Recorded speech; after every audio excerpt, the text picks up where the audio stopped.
And one of the hardest things you will ever face in your road to destiny is forgiveness. That's the hardest thing you're going to ever face, guys. Now follow me here.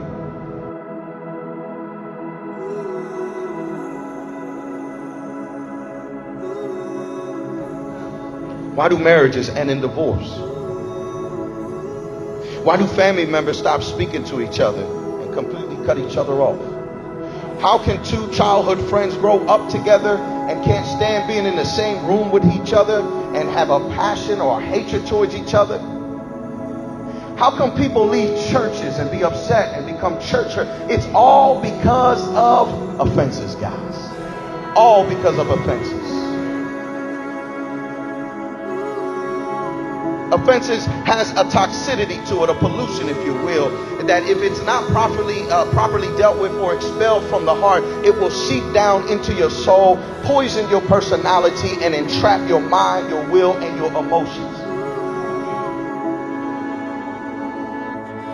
Offenses, if they're not properly dealt with, they will rob you of your peace. They will rob you of your joy. They will rob you of your faith. This is why the disciples said, increase our faith.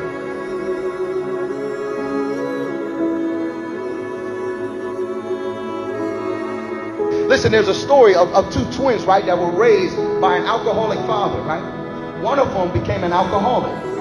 And they told him, they said, you know, why are you an alcoholic? You're just like your daddy. Why are you alcoholic? He said, it's because I was raised as an alcoholic.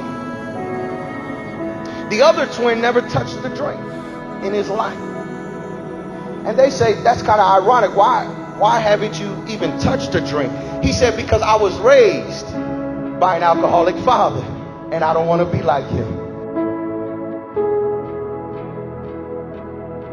It's not what happens to you that matters the most, but what happens inside of you that matters the most. The enemy came to kill, steal, and destroy. He wants to ruin your peace. He wants to ruin your joy. He wants to ruin your mental and emotional well-being. Are you hearing what I'm saying? Why are we suffering from so much depression, so much anxiety attacks? He's after your peace. You have to let it go. You have to let it go. And as long as you are tied to your past, you cannot reach forth to the future of your destiny. Peter asked Jesus, how many times do I forgive him if he comes to me and offends me in one day 7 times? Peter is a hypochondriac trying to find excuses for his dysfunction. Peter is trying to find an excuse why he cursed and why he cuts people's ears off.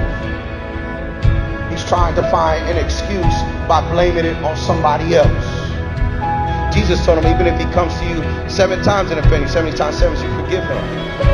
And the disciples screamed out and they said, God, you got to increase our faith. I'm not saying what you've been through has been easy. I know. It takes supernatural power to let some things go in your life, to let go of all the abuse and all of the confusion. Believe me, I know God knows it more than anybody. And I'm not saying what you've been through means nothing. He knows where you are. He knows about your condition. He knows who walked out of your life and who left you. He knows who rejected you, who abused you, who betrayed you, who talked about you. He knows everything. But there comes a point in your walk where you have to ask God to give you faith. Faith to let it go. Faith so I can move forward. Faith so I can succeed. Faith so I can reach my destiny. Faith so I can forgive those who hurt me. Faith to forgive my parents who betrayed me, who speak negativity over my life. Faith, God, increase my faith so I can continue to move forward.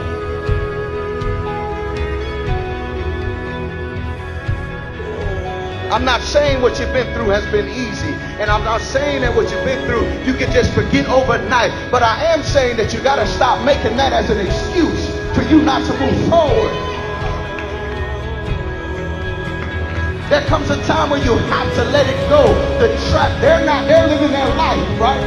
They're living their life. They offended you, they hurt you, but they're still moving forward. You're the one caught in ruins. You're the one caught in trap. You have to let it go. Forgiveness is the hardest thing you will ever face in your journey. But forgiveness is not for them. Forgiveness is for you. Forgiveness is for you.